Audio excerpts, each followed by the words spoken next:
This is True North Story, the original podcast series. Learn, love, listen, live. Are you ready to discover your True North Story? With your hosts, Tama Fulton and John Hudson Messerol. So I gave Eddie our T-shirts. Oh, good. And he signed his book. He wondered which book it was that I was bringing. Yes, I'm glad it was Dark City. I'm glad it was Dark City. And you have to see how I signed it, what the inscription is. Okay. Were you thinking it was the Grindhouse book she was going to bring?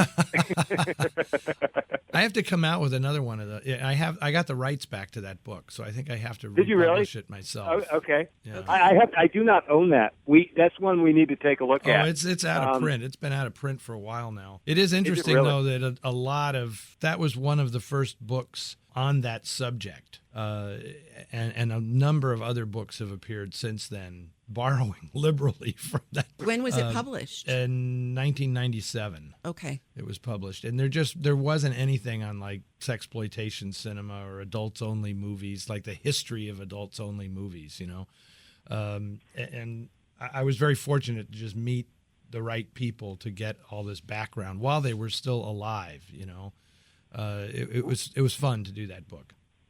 Fun to talk to these like people. Russ Meyer and was there Roger Corman? I mean, some of that stuff that was 60s into early to mid 70s. Oh, this went back to the 20s. Oh wow, back to the 1920s. Yeah. Oh, okay. And then it ended with the book ended with the invention of the video cassette recorder. Oh, because that ended adults only movies. Then it was like you watch it in your house. Right. My book was about the weird phenomenon of going out in public to watch these things with other people. That's what the book was about. Russ Meyer is definitely in it. Yeah, it was interesting. There were photographs that appeared in that book of Tempest Storm, the famous burlesque star Tempest Storm, photos that were taken by Russ Meyer at a theater in Oakland, California in the early 1950s, and I actually found the negatives of these photographs. And Tempest Storm saw the book and called me and said, "I've always wondered whatever happened to those photographs because I remember Russ, and I told people my whole career long that Russ Meyer photographed me, and they didn't believe it. How did you end up with the photographs?" Where were they? It was pretty funny. Were they in some a guy that I know bought a collection of stuff, and they were in an envelope in the box, and aren't those crazy stories how where stuff lives in perpetuity? You don't know. People come across stuff all the time. That's one fairly significant aspect of my life. Is hunting down and finding. Dumpster diving. Yeah. Is that the kind of the investigative reporter kind of side of the early Eddie? I mean, tell us a little bit about your background. I mean, I know your dad was a legendary sports writer. You had mentioned growing up in San Francisco, second generation. Give us a little bit of the background before, the kind of the groundwork that led to where you are now. I'm a preservationist, I guess. I didn't know that's what I was, but I was always fascinated in like ephemera, and just these fabulous artifacts of something that existed. And I always sort of had an interest in the stuff that was perishable, shall we say. Okay. Because I was always impressed by this observation when somebody asked me one time, "What's the most perishable item in the world?" And you think about it for a while, and it's like, I don't know what, and they go, "It's a newspaper. It's a newspaper, right? It lasts one day." That's so true. If you don't get it out on time and on the street and into the hands of the people who want it, it's useless, right? And so that always kind of informed my, like, wow, that's really something. But then I'm one of those guys who will go back and find old newspapers and just pour through them and look at the tiny little ads and all this stuff. And it's something that I like when I write my novels. That's actually something I do. I'll actually concoct a calendar of events for my narrative, and then I'll go back to that day in, like in 1948, and I'll look at the newspapers and see what was actually happening that day So that if it was something really significant, it's like, well, they'd talk about this. Sure. Sure. You know, it'll be in their conversation or something. You know, like there was a big longshoreman strike that was happening, and I realized it was right in the middle of the time frame for the story I was writing. And so it just became a thread through the story. And that stuff just fascinates me. That's all. I have a very anecdotal approach to history, let's say. I love just, you know, stories that are told and stuff that you collect. Yeah. And then who knew that it would eventually kind of lead to a career, because that's kind of what I do now. I collect stories, and I'm a pretty good storyteller. So I reiterate this stuff, and it becomes like an oral history, you know, written in. Yeah. So you came from a newspaper family. Was your dad a great storyteller? Yes, my dad was a tremendous storyteller. Yes, and everybody who knew him when I was old enough, actually, this is the truth. I was very influenced by a lot of my dad's cronies. That's the only way I can describe them. You know, they were cronies. And, you know, they'd have these luncheons, and these all sports writers, boxers, trainers, all these guys.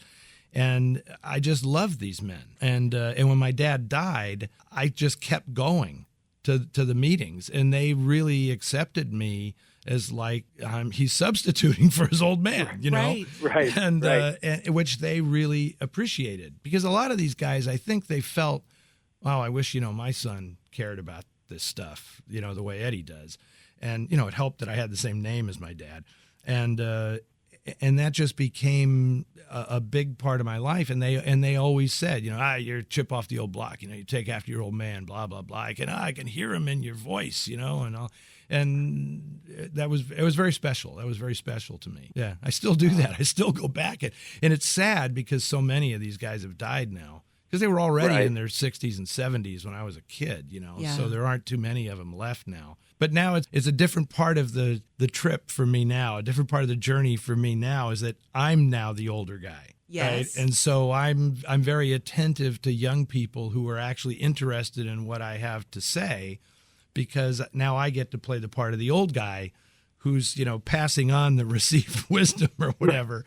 And I enjoy it. I enjoy it very much. And that leads to an interesting thing that Tam and I talk a lot about, and I know, and we'll get into this a little bit further about the restoration and preservation of classic film down the road here in a little bit. But what do you see young people's level of engagement or interest in classic film? You know, we can get more specific, genre specific if we want to, but in large as talking about classic film as a whole in this society that we live in now. And you know, you have this wisdom, and how do you see that playing out? The easy answer is to say, oh, it's a dire situation. I don't know that that's true. I don't know that that's true. Okay. A huge advantage. Well, here's the thing. It's a two-edged sword, because one of the big advantages we have now is the accessibility of all this stuff. When I was growing up, you actually had to go out and find the movies that were playing at a repertory cinema or something.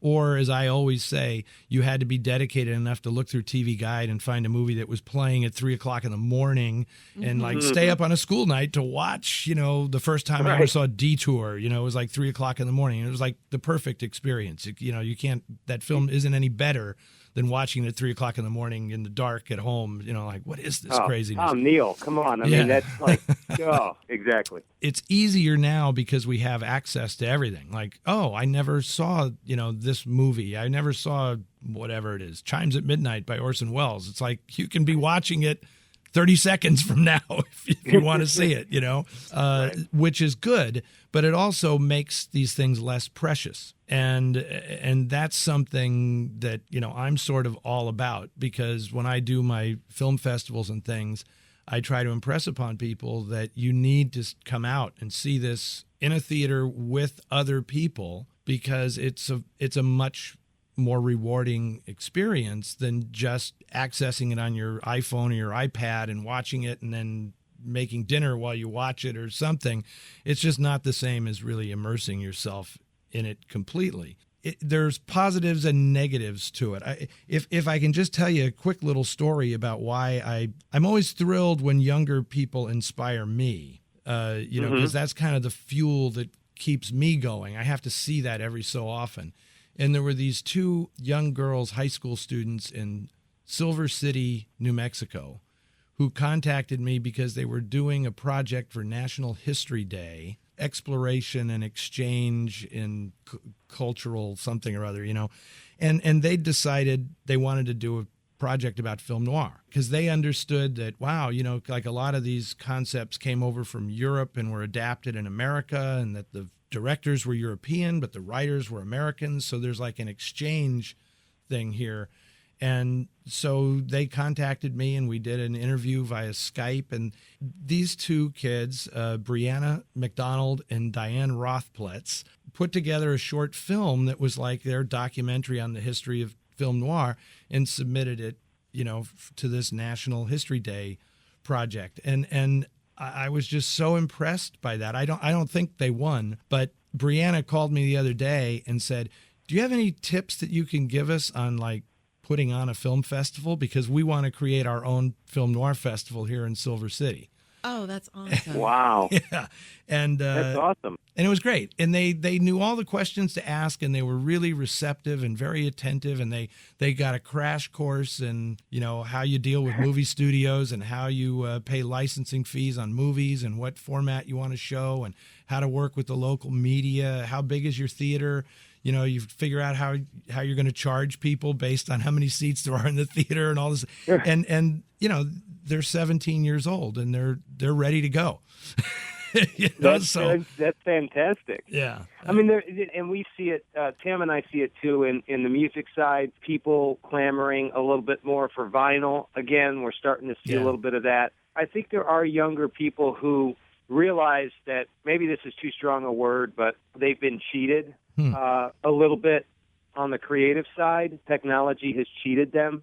And maybe they want a little more. And I think as they explore and look at what's out there and what's available, I hear a lot from people that actually sit down and spend the time, like you said, invest in watching a classic film, and they go, wow, that was so amazing. The story, the characters, it's like they didn't expect it. Mm-hmm. Like it was unexpected, and it was 50 years ago or 70 years ago. I just think part of it is exposure to the level of greatness of everybody involved in these projects at that time. Yeah. I mean, seriously. No, I totally agree. I mean, I think the reason I'm so attracted to that period, I'm a storyteller. I love movies. I went to art school, so I have an arts background. So the visual quality of these films, especially film noir, really appeals to me. But I also have a very specific interest in that period in American history, because I really do feel that is when America sort of reached its zenith in terms of style, in terms of everything that would accomplish, building the country. The architecture's great. The cars were great. The clothes were great. The music was great. Cocktail lounges were great. The language, American language, was richer then than it would ever be again. It's rich now in a different way, but American literature was phenomenal back then, and it kind of reached its peak right there. And the thing that makes it interesting for me from a film noir perspective is that in many ways film noir is documenting the point at which America sort of also lost its innocence. Like, maybe we aren't the good guys after all, Right. And it's funny, Tim and I were just watching Double Indemnity the other night. The dialogue is, and I get it that Billy Wilder and Raymond Chandler were involved, both wrote the screenplay.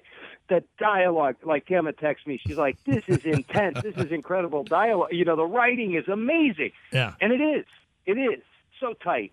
Here's Billy Wilder, English is his second language. Right? Yes. It's kind of remarkable, really. That's how talented these people were. And that he had the brilliance to hire Raymond Chandler to work on that screenplay with him because of Chandler's facility with the language and specifically with the dialogue. Because James M. Cain, who wrote the novel Double Indemnity, was not a good dialogue writer. Interesting. When you spoke, he could write a great story and a very compelling story on the page, but when actors spoke his dialogue, it just sat there. There was no life to it at all. There was no music in it. And Wilder hired Chandler specifically, and Chandler didn't like James M. Cain's books. He thought they were really kind of tawdry and beneath him, you know. So it's fascinating that Chandler put all the life in that dialogue, you know. Well, and it was so snappy too. I mean, Fred MacMurray and Barbara Stanwyck. I mean, it was just rapid fire, intense words. There's a speed limit in this state, Mr. Neff. Exactly. How fast was I going, officer? Yes. I'd say around 90. You know, why don't you get 10 off of your motorcycle and write me a ticket? Yes, you can't do better than that stuff. And, you know, it's fascinating because I have actually shown those clips to kids in high school and stuff, and they totally get it. They laugh and they say, "Oh man, that's fantastic!" You know, they love that stuff. So it does work. It just takes a little bit of context. You know, you give young people a little bit of context for why this isn't corny. You know, because when I go into high schools, I always say, you know, it may surprise you to know that there was a production code controlled everything you could see on movie screens. It wasn't like your grandparents didn't have sex. It's like you just couldn't show it on screen, right? So you have to understand, like, there were rules that they were playing by, and that made what they did even more creative. Innuendo and all of that. Yep. It was all there if you read into it. And in many ways more exciting, you know, because it's like, wow, this is how are they cleverly going to get around this, you know? So and I think that fascinates a lot of younger people when I talk about the production code, and then I also, you know, I'll talk a bit about Hollywood history, which can be pretty tawdry, and they're sort of surprised, like, wow, you mean they actually did this stuff? I go, oh yes, but this is what ended up on the screen, and that split fascinates young people. Like, so how did we get here? We're like, you see everything, you know, on TV. You just see everything. It's all out there.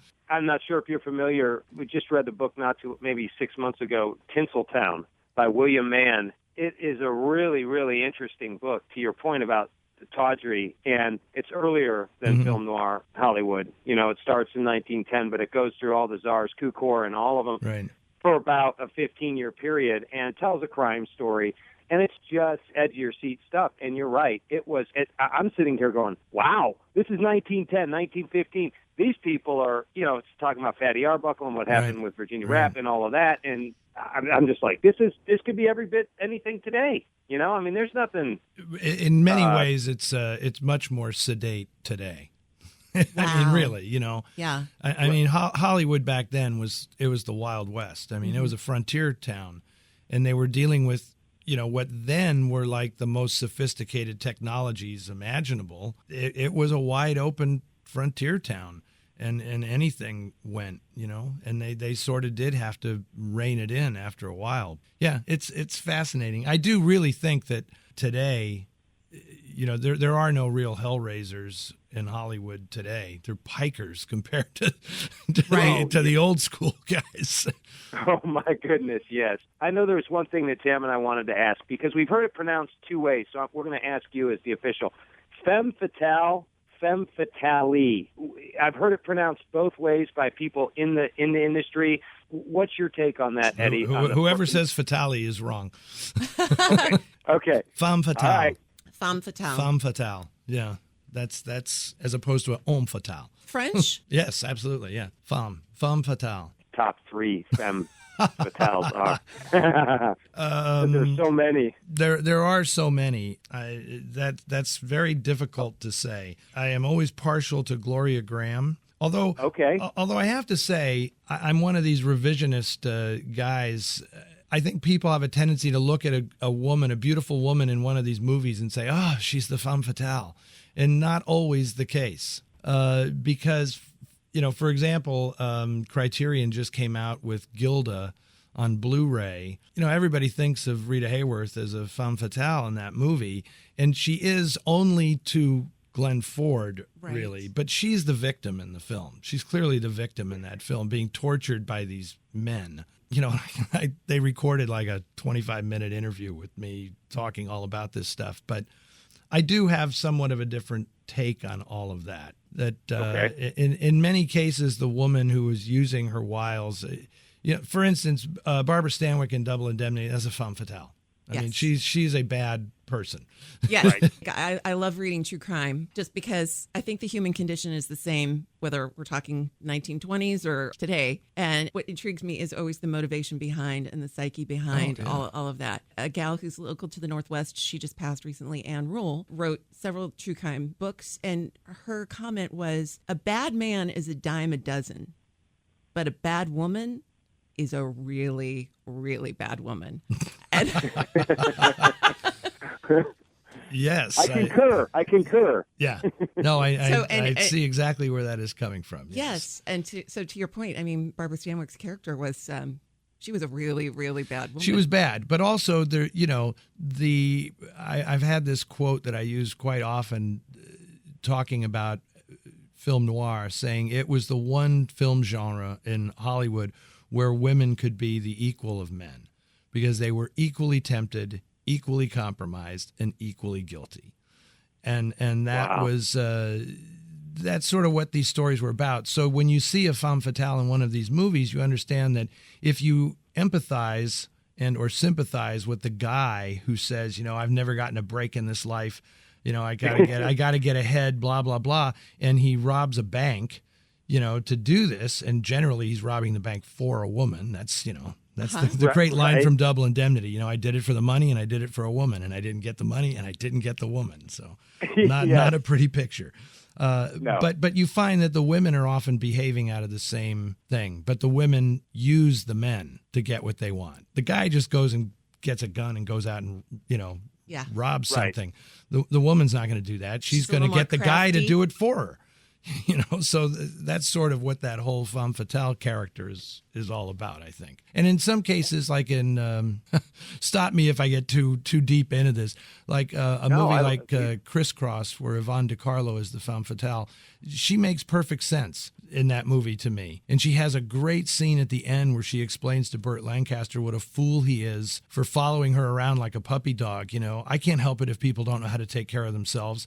Why did you have to be so stupid and obsessed with me? I'm just trying to get out of here alive. And she's stuck between these two guys who are going to prove their masculinity by which one ends up with her. And her thing is, why don't these two guys just kill each other and leave me alone? Right.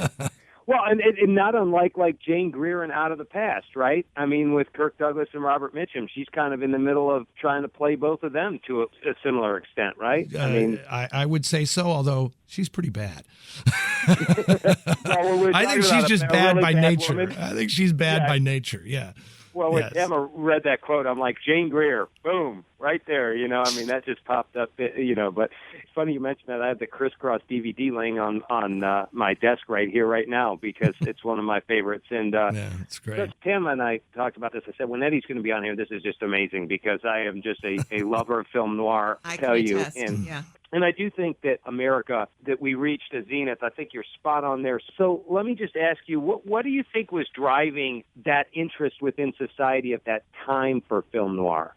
I personally think hunger or an appetite for it. I personally think it was time to grow up. I don't think enough histories of noir pay attention to the fact that the movie business had spent however many 15, 16 years doing its patriotic duty.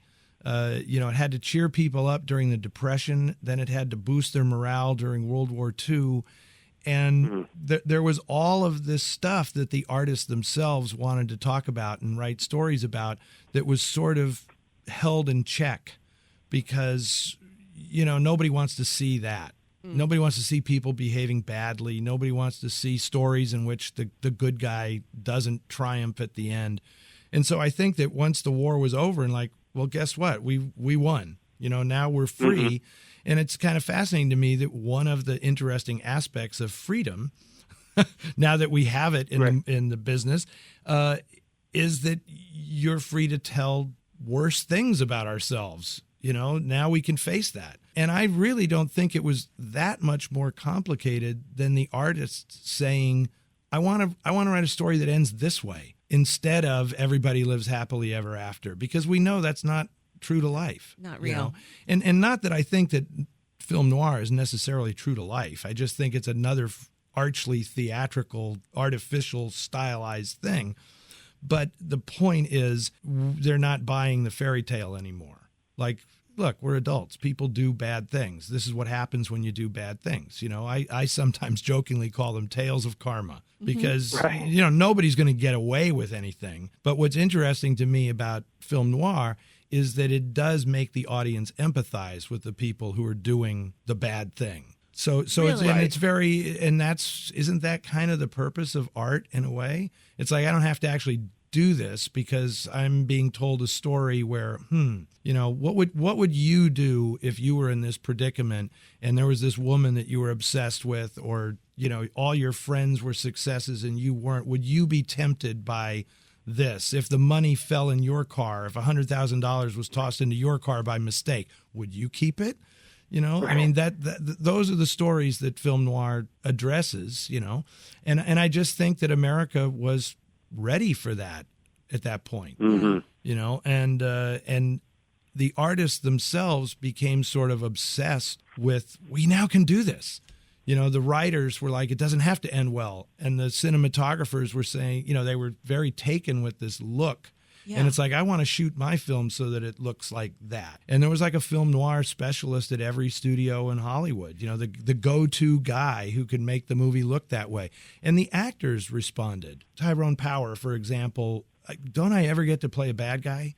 You know, and he made this picture called Nightmare Alley, which is one of my favorites, where he's just this horrible charlatan who bilks people out of their money thinking that he can read their minds. And it's just fantastic film. And you just saw so many people attracted to this style, because I call it an organic artistic movement. That's what I call film noir. That was going to be my question. I mean, did they know at the time that that's what they were creating? They had to know it. I mean, they didn't call it film noir. Right. But they knew that they were doing something different. And I'd be very curious. I would love to like be a fly on the wall back then and hear how they discussed it amongst themselves. Like, you know, oh, you know, even Zanuck's making one of these pictures now, you know, and like, how did they describe it?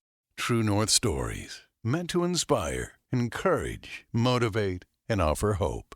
And now, back to the program.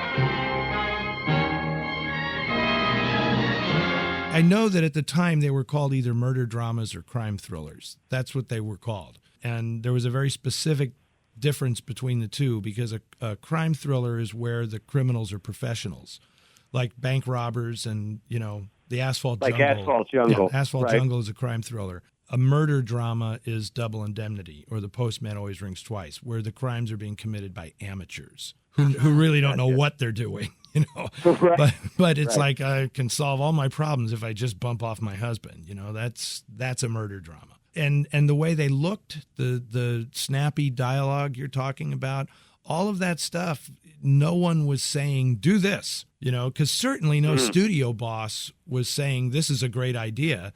Most of the studio bosses thought it was a bad idea. Wow. You know, Louis B. Mayer famously, you know, when John Huston made the Asphalt Jungle at MGM, Louis B. Mayer said, I hate this. I wouldn't walk across the street to see garbage like this. You know, and it's the greatest crime movie ever made in America. Wow. Holy cow. How did the box office respond to these films? Strongly at times, although not as strongly as you might think. I mean, you have to remember that television it wasn't as pervasive as it would be in 10 years. The top box office movies were still the good films, you know, Going My Way and stuff, you know. Right. I mean, at the time film noir was starting, Bob Hope and Bing Crosby were the biggest box office stars in Hollywood, you know, and they ruled. You know, I like when people talk about Gilda now like it was this smash sensation, you know. It was like the 10th or 12th highest grossing film of the year when it came out in 1946. It was not like box office wildfire, you know, and it was out-earned by Song of the South, Disney's Song of the South out-earned Gilda by like $20 million, by like 5 to 1. 5 to 1. So even though this was an organic artistic movement, it was not something that swept over the nation. It really was something that infected, if you will, the artists themselves. And it lasted for a number of years. And the amazing thing about it is that its influence has lasted this long. Whereas all of these other movies that were insanely popular at the time, nobody really watches them. They don't get 9-week series on TCM, right? For these other films. Right. So it's kind of fascinating. How much of that? I'm sorry, Eddie. How much of that was the acting, and to your point, the writing and the production and the lighting? I mean, that it was just lightning in a bottle with a lot of these pictures that we look back today and go, I'm not even sure that could be replicated if we were trying to. Well, I don't think they do a very good job of replicating it today. And I don't think there's any point in trying to replicate it today. Why is that? Because there's plenty of films out there. We could talk Blade Runner. I mean, there's been Fight Club, they said, was a throw over to film noir. Why is it so difficult to really capture that same essence? Oh, I don't think it's... I think what smart filmmakers are doing today is extending the idea of film noir into new territory and not trying to recreate to a T what was done in the 40s, because it's difficult. In a nutshell, I'll just say this. I don't know if this is actually the answer to that question, but I will say that people are very different today than they were in the 1940s. A 26-year-old in 1947 looks very different than a 26-year-old today. Yeah. Right? I mean, when you had mentioned Out of the Past, right? Now, if that doesn't seem like the most adult movie of its time, none of the three principals are 30 years old in that film. Robert Mitchum, Kirk Douglas, and Jane Greer, none of them are 30 years old in that movie. Those are kids in their 20s. Doing in that very movie. adult roles. Yes. Although Robert Mitchum is like ageless. You can't put an age on him. But when you say, he's 29 in that movie, and you look at him and you just go, that's why you can't make these movies today. Because there is no 29-year-old in America who looks like that when they're 29 today. So, and Jane Greer was 22. Point. She was 22 years old when she made that movie. 22 years old. And she seemed like the epitome of the timeless femme fatale. Like, this woman has been around since the dawn of time, leading men to their ruin, Right. So, exactly. I mean, I largely think that's what the major difference is. Because, the clothes, you can find the clothes, from the 40s, but you put them on somebody today who's the same age as the actor was back then, and it just isn't going to look right. What has happened, you think, culturally in our society? Well, a lot. Well, that's a broad question. But the people who are in movies, so just to speak to it from a movie perspective, and then maybe you can extrapolate from there that, extend it to the culture at large. But the people who made movies back then didn't set out to make movies. Robert Mitchum became an actor because everything else kind of failed for him. A lot of these people had other lives before they ever got to the movies. Very rarely did screenwriters emerge as screenwriters. They were newspapermen. They were playwrights. They were novelists. They had lived a life before they ever got to Hollywood. And that was certainly true of a lot of actors. Robert Ryan was a merchant seaman who'd been around the world on a ship. They brought all that stuff with them when they walked in front of the camera back then. True of the men, less so of the women. It would surprise you to see how young some of them are. Like when Ida Lupino started in the movie, she was a teenager. She's like 16 years old, and she looked like she was 30 when she was a teenager. I just think that people, I don't want to say they weren't soft, but, there was a level of maturity, that people matured a lot faster, and life expectancy was not as long as it is now, So it's like, you got to get to it, and nobody handed anybody anything. So, I mean, I think that has a lot to do with it. And I don't think just in terms of the actors. I think that also applies to the craftspeople as well. Sure. They really had long apprenticeships. They paid their dues. They worked really, really hard. They had incredibly long careers. And now it's just different. I mean, and I know this for a fact because I'm of this generation, really. And so I absorbed all of that stuff. I had the benefit of seeing this older world because of my father. Right. Because he'd take me to the newspaper office, he'd take me to the fights. You know, I knew all these old guys. So that world appealed to me. But I was definitely of this newer generation where when I was 15 years old, I could think, oh, I want to make movies or write stories or something. You know, from the time I was 15. I never entertained the idea of, oh, dude, you got to go out and like join the Navy or something. You know, right. you got to go make a living for yourself. Right. Which eventually I did because I am a writer. I mean, that's how I make my living. I use words. Words pay my rent, pay my mortgage. Even now, that's something that is odd to me. I don't see that happening quite so often anymore. Well, it's true. You know? I mean, societally, if you think about it, we went through, World War I, Depression. It changed people. Oh, you better believe it. And then we're getting into World War II. And so that generation of teenagers at that time, they had to grow up fast. Absolutely. I mean, they were doing the victory gardens and rations for food, and they often had to get out there and work. And today's kids have not had to experience that. I couldn't agree more. And maybe that's the answer to John's question is my parents lived through the Depression, right? As young people. They lived through the Depression, and I can attest that there was never a point in their life where they left it. They still carried it with them. Oh, right. And you can joke about it, like, finish your dinner, eat, clean the plate. You're not wasting this food, Yep. And I just don't know that this generation has ever endured anything like that. Right. And it makes people very, very different. I feel I'm very lucky to have come of age right at the tail end of that older generation and absorbed a lot of it because I think I certainly have a great deal of respect for what that generation accomplished. Obviously, I have a great affection for it because I preserve it as much as I can. So it's interesting. It's a good question. Like how has the culture changed? And I don't like the convenience and disposability of everything that's kind of endemic to the culture. Like, hey, I bought an iPhone and, oh, there's a new model.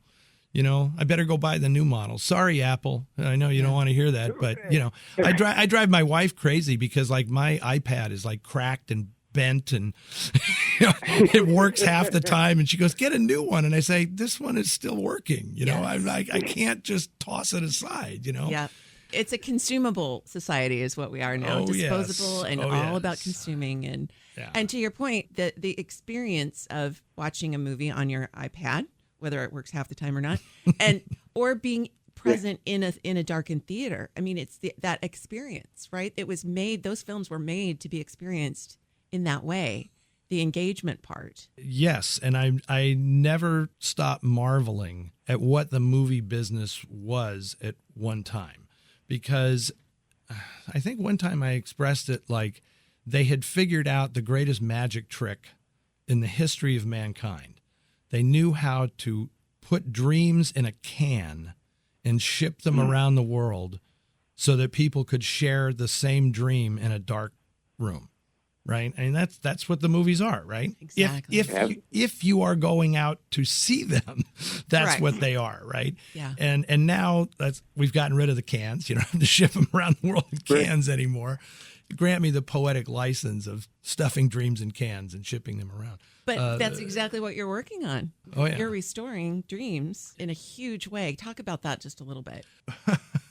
Well, it's part of, I guess, what I do. I didn't really know that it was going to develop this way, but the idea that a project that people work on could be lost just kind of blows my mind. So, I write a novel or something and I just think, like, imagine if that was just gone.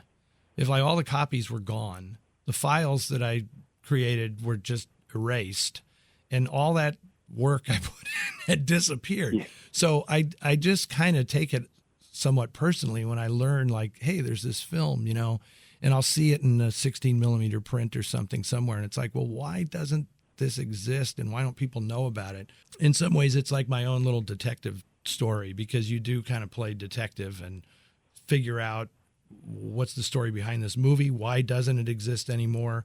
You track it down, you find the elements, you raise the money to get the film preserved, which we just did for this fabulous Argentinian film called Los Tallos Amargos, The Bitter Stems, which my friend Fernando Peña introduced me to in a 16 millimeter print a few years ago. And then he actually found the original negative of the film in dire circumstances and said, do you think we can save this? And so we did, and we had it restored in 35 millimeter. And a few months ago, I showed it at the Museum of Modern Art in New York, and the co-star of the film, who had never seen it, showed up at that screening. What? Yes. Holy cow. A man named Vasily Lambrinos, who was the supporting actor in the movie, whose death kind of is crucial to the plot of the film. And he lives 4 blocks from MoMA in New York. No way. 92 years old. Yeah. And he, oh my goodness. and some, I walked into the theater to introduce the film, and they said, there's a gentleman here we'd like to introduce you to. And he says, thank you for doing this. I actually had to leave Argentina before I saw the film when it was made, And it's like, oh my goodness. You're the guy, And he goes, yeah. And he says, and I'd never seen the film, so thank you so much. This is great. Oh, wow. Talking about an impact. I love it when that happens. Yeah. So how do you decide on which films that you want to restore or that you want to preserve? How does that decision-making process kind of work? There's just a lot of factors. I mean, number one, you have to have seen the film and know in some form and know that it's worthy. Although, my sense of what's worthy may be different than someone else's, Right. You look for a lot of things, and then it just develops. It's just like anybody who's doing a creative project. It's like most people work on 5 and 6 things at a time, and then for different reasons, one of them gets the front burner. Right. You get the sense that, there's a real audience for this. With the Argentine films, it was, these films are really, really good, and no one knows about them. It's not like preserving a film that everybody says, thank you, we love that film, it's great. These are films that nobody has even heard of. Argentina, at post-World War II, a lot of Germans came and settled there. Were there a lot of... Yeah, they did, Some rather surreptitiously. Yes, exactly. As far as artistically, did that, like the Germans that came in and did film noir in the States, was that an influence in the Argentinian films? The European influence? Argentina was a lot more cosmopolitan than people realize. I mean, Buenos Aires is it's like the Paris of the Southern Hemisphere. So there are a lot of people there. There's a tremendous arts scene there. But, the country has had its problems, politically and economically. And in some ways, I think Argentina is kind of cut off from the rest of the world. Certainly Buenos Aires, because it's way far south. Way south. Yeah. I mean, when you're in Buenos Aires and you realize that you're closer to Antarctica than you are to Miami or something, it's like, yeah, we're at the bottom of the world here. But it's a fascinating place, and I do think that you do see the influences, not just from Europe, but from America as well, and also homegrown things that they were doing. That's like, well, I want to say they took this from this movie, but that movie was made 2 years later, so they were actually doing it first in Argentina. There was a long-standing relationship between Hollywood and Argentina. The films traveled back and forth, and what happened quite often, and this is something, further study should be done on this, but Hollywood had a tendency to sometimes crush indigenous film culture in certain countries, like they did in Mexico and like they did in Argentina, because they said, just buy our films, just show our films. And so the films, the film culture that grew in these places was kind of snuffed out. Mm-hmm. As Hollywood made deeper and deeper inroads into the culture. At one point, it was kind of a two-way street. Like, a lot of creative people would come from Mexico and work in Hollywood, because a lot of people don't know that Hollywood at one point made foreign language films. specifically for foreign-speaking audiences in America. Like there were some well-known directors who made Spanish-language films in Hollywood in the 1930s. Nobody sees today. This is something that should be preserved. But then after a while, that two-way street kind of stopped. It was like, okay, we'll take, Ricardo Montalban from Mexico, and we'll take, a couple of actors or something. Maria Felix maybe can come here and make a movie, but we don't really need the craftspeople so much. You guys just take our movies in exchange, and it became less of a sharing thing. Do people come to you and say, Eddie, we discovered this film, this part of film, this... I wish more of them did. So the process is you are out dumpster diving, as if you said earlier? Well, the process is I keep my eyes and ears open all the time, and I now have a network of people around the world who know what I do. They do contact me and say, have you seen this film? This is a really interesting film. And very rarely do people contact me and say, you need to preserve this film. Uh-huh. They just say, you should see this film if you haven't seen it. And then if it's worthy, I'll say, wow, something should be done with this. And we should try to track it down. Not all, in some cases, like in Argentina, it's tough. If it weren't for Fernando Peña in Argentina, a lot of Argentine cinema would have disappeared because he took it upon himself. Truly, he is like a one-man army down there. But in France, for example, nothing is missing. The French take care of their film culture.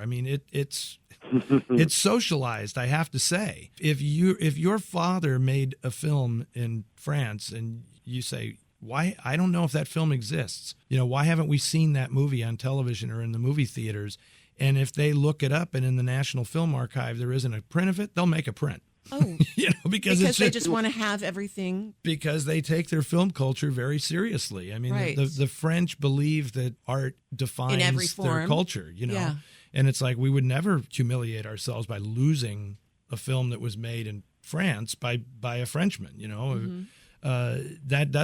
That's not the case in the United States. It's privatized. And so if the studio owns the film, and if the studio decides we're not going to make another nickel with this movie, why are we paying carrying costs on it? They'll just let it go. Films can really be lost in this country. How many, like you said, Gilda was 11th or 12th that year. Mm-hmm. So how widely was it distributed? How many copies of those films were out there? Oh, no, that's a good question. I don't really know. They're hundreds of prints. And so it's kind of fascinating, isn't it, Tama, to realize that there's probably two now. There's probably two 35-millimeter prints of Gilda.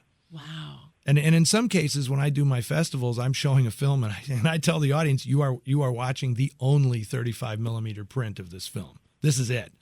Not to put too much pressure on the projectionist, but this is it. Yeah, right. He's out there shaking like a leaf. Yeah, the projectionists I always have a good laugh with them because they hate to be noticed. Like they hate it when you say, and how about a hand for our projectionists up in the booth? Because the superstition is as soon as you point them out, something's going to go wrong. Well, let's have some fun here just for a minute. And I know this is so hard. I get it. But if you were to tell our audience 5 must-see film noirs, they're listening and they're like, well, where do I start? This sounds interesting. I watch TCM, but I'm not sure what a film noir what is or isn't. What would be just maybe 5 really good, sink your teeth into top 5 film noir films for someone to go see? Okay, it has to be Double Indemnity, Out of the Past. I would say Crisscross. I might say Scarlet Street and maybe Touch of Evil. Okay. Like later era, Touch of Evil kind of brings the whole thing in for a crash landing. Right. But I'm not saying that those are necessarily my favorites because I have, other films that are my personal favorites. But I would say that if you watch those, you're going to really come away with, oh yeah, I get it. I see what this is all about. But I say to people, start with Double Indemnity and Out of the Past. Those are the 2 movies that you get it all. Thematically, they truly are film noir. Stylistically, they're film noir. The characters are very, very noirish. and the scripts are great. They're good in every regard. It's like the checklist. You go down the checklist and say, it's got this, got that. Yeah. Oh yeah. That's there. Yeah. It's great because the men and the women in those films are very different. I mean, you've got Burt Lancaster and Robert Mitchum and Fred McMurray and Edward G. Robinson, right, in Scarlet Street. Oh yeah. And yeah, we don't think Edward G. Robinson. We think of gangster films, but then. See, I love that. I love what you did there. No, and it's interesting because Edward G. Robinson, who was synonymous with gangster pictures and Warner Brothers movies of the 30s, turned his whole career around when film noir came about because he became a totally different character. He became kind of the middle-aged chump who was an easy mark for these women, usually Joan Bennett. And, and he got a whole different aspect to his career because of this movement in Hollywood. And he is terrific. He's one of those actors where they say, why aren't there actors like this anymore? I mean, Edward G. Robinson is one of those guys that just amazes me because I don't know if it's possible for a guy like that to exist in Hollywood today or in the movies. That versatile? To have that strong a career with somebody who looked like that and sounded like that. I mean, he was a short, and no offense, Eddie, but, kind of ugly guy. And he had that super distinctive voice. It's just like incredible when you look at this man's career, like how many movies he made and how many varied roles he played. He was just fantastic. And in Double Indemnity, I mean, he was great in that role too. That kind of wore the white hat a little bit. Yeah, when he goes off on all the actuarial tables about suicide. Oh yeah. Which he did in one take. Really? Billy Wilder loved him. And it was just like he couldn't get enough of Edward G. Robinson, and everybody was amazed at Eddie, how do you want to shoot this scene? Break it up because it was like a couple of pages of dialogue he had in that scene, and he just said, "I'll just knock it out," and he did. He just played the whole thing. It's like one shot. Absolutely fantastic. Takes your breath away. Yeah, we've recently uncovered like a lost Edward G. Robinson film, a Universal picture from 1943 called Flesh and Fantasy that, it's not lost because Universal has it, but nobody really pursued this title. And I'm just thrilled that they struck a new print so that I could show it at my festival in Hollywood. And it's just sensational. It's a 3-part. It's kind of like a precursor to The Twilight Zone. And it's got 3 mildly supernatural stories in it that are also kind of noir. But the middle one is Edward G. Robinson playing a man a fortune teller played by Thomas Mitchell, reads his palm and tells him that his lot in life is that he's going to kill someone. Ooh. And instead of being in fear of this, he says, well, okay, let's just get this over with. So he makes a list of like, who can I kill that will have the least impact on anybody? And it's amazing. And it's like he just sets out to kill people. And then like things happen that stop him from fulfilling, his destiny, which of course he does in a big twist at the end of the thing. And he is sensational in it. And so I'm really enjoying kind of resurrecting this and taking it around and showing it to people. And it's also fun because awesome. Some of this stuff that I do, you can only see these movies if you come to my festivals. Okay. Because they haven't been on Turner Classic Movies yet or, whatever. What's great is I've been doing this so long now that the studios will just say, yeah, Eddie, you want to show this? Because they know I'll show it like 10 times in a year or something, which is pretty good for an old film. And they'll strike a new print and then I can show it. But there's so much more entanglements. Like a TCM says, well, we want to broadcast this. A company comes along and says, well, we want to put this on DVD or Blu-ray. Then it's like attorneys for weeks and, contracts and everything. I just say, look, here's the theater. We pay the fee. We'll show it. Send us the film. We show the film. That's it. It's as simple as that, like the good old days. Yeah. And in many cases, it's wonderful when people come up to you and say, I didn't even know this movie existed. Thank you so much for showing it. It's just fantastic. And then when will it be on DVD? It's like, I can't tell you the answer to that. Yeah. Maybe never. Speaking of film festivals, people want to know more about your preservation and the foundation that you have, or they want to know what's Eddie up to next? Where's he going to be? Do you have social media that you utilize? I do. The Film Noir Foundation, or filmnoirfoundation.org. It's a lot to type out, but filmnoirfoundation.org, noircity.com, NOIRCITY, all one word, noircity.com, and then eddiemuller.com as well. And I'm on Facebook. I actually don't have a fan page or anything. If you Facebook me, it's like you be my Facebook friend. Eddie, how many film festivals do you usually do in a year? I think we're up to either 8 or 9 that are branded as Noir City Film Festivals. And then I also just do things with the Museum of Modern Art in New York and various other places on TCM on occasion. You have one coming up in Seattle in July, right? Yes, July 22nd to the 28th. I'll be back in Seattle. Very much looking forward to that. I'll be in Detroit for the first time this fall. In late September, we'll do one at the Redford Theater in Detroit, co-hosting the Humphrey Bogart Film Festival in Key Largo, Florida in October. I'll be doing a Noir City Festival in Washington, D.C., or technically Silver Spring, Maryland. I know I'm doing the TCM Cruise, sold out, sorry. Okay. The TCM Cruise is sold out. Oh, man. Castaway Cay. Right? I mean, you're going to do the Disney thing, it sounds like. I've done it a few years. I've never gotten off the ship, to be honest with you. I just stay on the ship. It's like, hey, they got all kinds of bars in here, you know? Yes. Are you holding up the bar? You bet. I always say, you know where to find me.